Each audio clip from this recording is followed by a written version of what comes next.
জি, আসসালামু আলাইকুম। জি, আমি ডাক্তার মীর শহীদুল ইসলাম। একটা গুরুত্বপূর্ণ রোগ নিয়ে আলোচনা করব।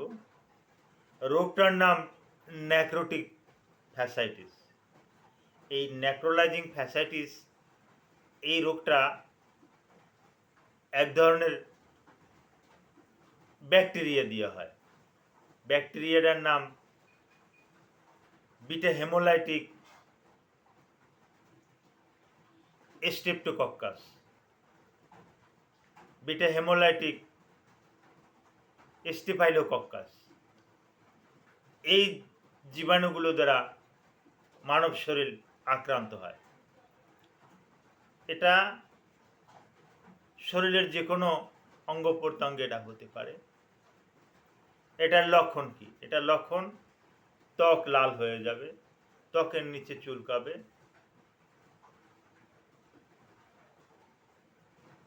ত্বকে র্যাশ দেখা যাবে, আর স্কিনের নিচে যে মাসেলগুলো আছে ব্যাকটেরিয়ায় এই মাসেলগুলোকে খেয়ে ফেলবে, ডাইরেক্ট খেয়ে ফেলবে এবং ওখানে বড় ধরনের ইনফ্লামেশন করবে।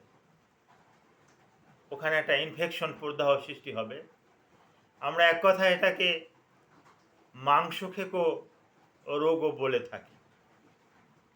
এটাকে বলে থাকি যে মাংসক্ষেকো রোগ।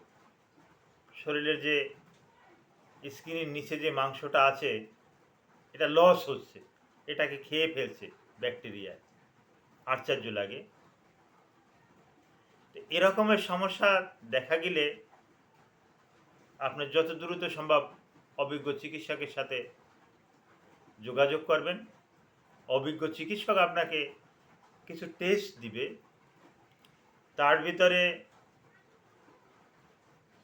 এই যে ব্যাকটেরিয়া বিটা হেমোলাইটিক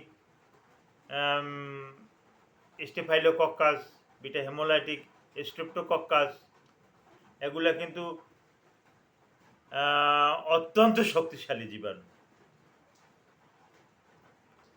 তো এর অ্যাগেনস্টে ব্রড স্পেকট্রাম অ্যান্টিবায়োটিক ব্যবহার করতে হবে। তাই ব্রড স্পেকট্রাম অ্যান্টিবায়োটিক ব্যবহার করতে হলে আপনার শরীরের কিছু পরীক্ষা নিরীক্ষা আছে। বিশেষ করে বড় ধরনের একটা পরীক্ষা হলো ব্লাড কালচার টেস্ট করা। সব ল্যাবরেটরিতে আবার ব্লাড কালচার টেস্ট হয় না। বিশেষ করে ভালো মানের যে ল্যাব, ওই ল্যাবগুলোতে ব্লাড টেস্ট হয়, কালচার টেস্ট। এই ব্লাডের এই কালচারটা টেস্ট করতে পারলে আপনি কনফার্ম হতে পারবেন যে কোন অ্যান্টিবায়োটিকটা আপনার জন্য সেন্সিটিভ, কোনটা রেজিস্ট্যান্স হয়ে গেছে। হ্যাঁ, এটা আপনি বুঝতে পারবেন। যেহেতু নেক্রোটাইজিং ফ্যাসাইটিস এটা বড় ধরনের একটা সমস্যা। এতে বিশেষ করে আমাদের দেশে এটা কম, কিন্তু ইন্ডিয়াতে কিন্তু এই রোগে কিন্তু অনেক রোগী মারা যাইতেছে।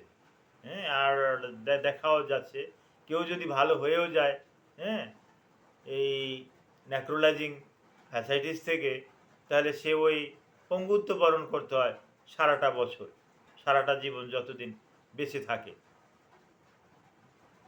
তো এই সমস্ত সমস্যা আপনার শরীরে দেখা দিলে অতি দ্রুত আপনি ভালো মানের একজন চিকিৎসকের কাছে চলে যাবেন।